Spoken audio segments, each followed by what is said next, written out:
আজকে সবাইকে গুলি করে জ্বালাবো। প্রথমে বান্টুর পালা। কে রে? শালা ঢ্যামনা রাক্ষস, তোকে ছাড়বো না। হা হা হা। এইবার পিঙ্কির পালা। পিঙ্কির বেলুনগুলো ফাটিয়ে দেই। আমার বেলুনগুলো কে ফাটালি রে? এবার কটুর পালা। এই ছোট্ট বন্দুকটা দিয়েই কটুকে শিকার করব। আর তোমাদের বন্দুক ভালো লাগলে তাড়াতাড়ি ভিডিওতে লাইক সাবস্ক্রাইব করে ফেলো। আরে কে মারলি রে? ও তুই সেই রাক্ষস, দাঁড়া আজকে তোকে মজা দেখাচ্ছি। তোর এত বড় সাহস আমার বাবা মাকে গুলি করা? এই নে। গ্রামে ঢুকে পড়েছি, আজকে সবাইকে খেয়ে ফেলবো।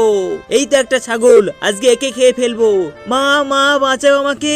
ওরে বাবারে রাক্ষস, তাড়াতাড়ি গিয়ে মালিককে জানাই। মালিক মালিক, ওখানে একটা রাক্ষস আমার বাচ্চাকে খেয়ে ফেলেছে, প্লিজ আমাকে সাহায্য করো। ঠিক আছে দাঁড়াও, আমি এক্ষুনি বসকে ডেকে আনছি। বস বস, ওখানে একটা রাক্ষস আমার ছাগলের বাচ্চা খেয়ে ফেলেছে, প্লিজ আমাকে সাহায্য করো। ঠিক আছে, তুই সবাইকে লাইক সাবস্ক্রাইব করতে বল, যাচ্ছি আমি। কি মজা, গ্রামে ঢুকে পড়েছি, এবার সবাইকে খেয়ে ফেলবো। গরমের মধ্যে কি এত খাটনি করা যায় না? একটু বসে বসে জিরিয়ে নেই। দেখি তো কে কে আমার ভিডিওতে লাইক সাবস্ক্রাইব দিল। এই তো এখানে একটা মানুষ পেয়ে গেছি, আজকে একেই খাবো। একই সর্বনাশ, বসকে তো সাপটা এখনই খেয়ে ফেলবে। আমি কি করি? গাড়িটা দিয়ে সাপটাকে মেরে ফেলতে হবে। কি ব্যাপার, গাড়িটা স্টার্ট হচ্ছে না কেন? বস সবাই যদি ভিডিওতে লাইক সাবস্ক্রাইব করে দেয় তাহলেই আমি চলবো। আরে তোকে বলতে